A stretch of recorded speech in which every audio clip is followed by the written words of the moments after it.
কি গো, দাঁড়িয়ে দাঁড়িয়ে মোবাইল ঘেটে যাচ্ছ? খেতে টেতে দেবে না? কত রাত্রি হলো, খেয়াল আছে সেই দিকে? তুমিও তো এতক্ষণ মোবাইল ঘাটছিলে। তা খেতে দাও। চলো চলো, তোমাদের তাহলে খেতে দিয়েই দিই। সে আবার কি? চলো আবার কি? তুমি খাবে না? আমাকে একা খেতে দিলেই হবে? আরে আমি খাবো কেন? শুধু তো তোমাকেই খেতে দেবো। আমার তো আজকে উপোস, তুমি জানো না? সে আবার কি? কখন আবার উপোস করলে? আরে সকাল থেকে তুমি উপোস করে আছি। কিছু খাওনি তার মানে? না, ওই সকালে একটুখানি ফল খেয়েছিলাম, আর দুপুরে একটু সাবু মাখা করেছিলাম, সেটা খেয়েছিলাম। আর বিকেলে চিন্তা করলাম একটু কিছু খাওয়া যাক, মানে একটু ওই ফল কেটেই খেলাম। আর রাত্রিরে লুচি আর তরকারি করেছিলাম, সেটা খেলাম।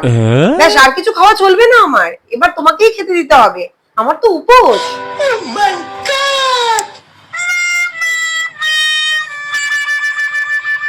বাবা, এত কঠিন উপোস তুমি করতে পারবে? মাথা টাথা করে পড়ে যাবে না তো?